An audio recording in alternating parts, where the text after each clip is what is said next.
Salut à tous et bienvenue, l'estime de soi. On en entend parler tout le temps, n'est-ce pas? Mais au fond, qu'est-ce que ça veut dire concrètement?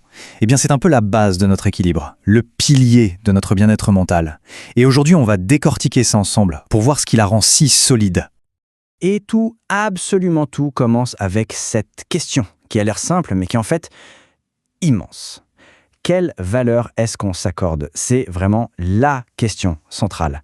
Parce que la réponse, qu'on y pense ou pas, elle va teinter, elle va influencer quasiment chaque moment de notre existence. Bon, alors pour bien démarrer, posons les bases. L'estime de soi, c'est quoi exactement? C'est important qu'on parle bien de la même chose. Pour faire simple, l'estime de soi, c'est la valeur qu'on se donne à soi-même. Mais attention, ce n'est pas juste une petite idée qu'on a dans un coin de la tête. Non, c'est bien plus que ça. C'est cette petite voix intérieure qui nous guide, ou nous freine quand on doit faire un choix. C'est ce qui va colorer nos relations, et c'est elle qui nous donne, ou pas, la force de se lancer et d'affronter les défis du quotidien. Imaginez que l'estime de soi est une maison. Pour qu'elle tienne debout, elle a besoin de fondations solides, de piliers. Et il y en a trois piliers fondamentaux qui soutiennent tout le reste. Allez, on va les découvrir. Le premier pilier, c'est l'amour de soi. Ça veut dire quoi? S'accepter comme on est. Point. Avec ses qualités, ses défauts, tout le package. Ensuite, quand on a ça, vient le deuxième pilier, la confiance en soi. C'est cette petite étincelle qui nous fait croire en nos capacités, qui nous dit « oui, je peux le faire ». Et enfin, le troisième, l'image de soi. C'est la façon dont on se perçoit. Vous voyez, les trois sont super liés. Ils s'emboîtent pour créer une estime de soi solide. Ok, tout ça c'est bien beau en théorie, mais dans la vraie vie, au jour le jour, ça donne quoi? C'est super important de savoir repérer les petits signes, ceux qui montrent une estime de soi en pleine forme, ou au contraire, une estime un peu fragile. Et là, la différence est flagrante. D'un côté, quand l'estime est basse, on peut voir cette tendance à l'autocritique non-stop, cette part de l'échec qui peut vraiment paralyser, ou même la difficulté à poser ses limites, à dire non. Et de l'autre côté, c'est tout l'inverse. Une bonne estime, ça se voit. On arrive à s'affirmer, à voir les erreurs comme des leçons, et on a cette capacité à prendre des décisions, à avancer. Alors, la grande question, c'est comment on fait pour la construire ou la reconstruire? La super bonne nouvelle, c'est que rien n'est gravé dans le marbre.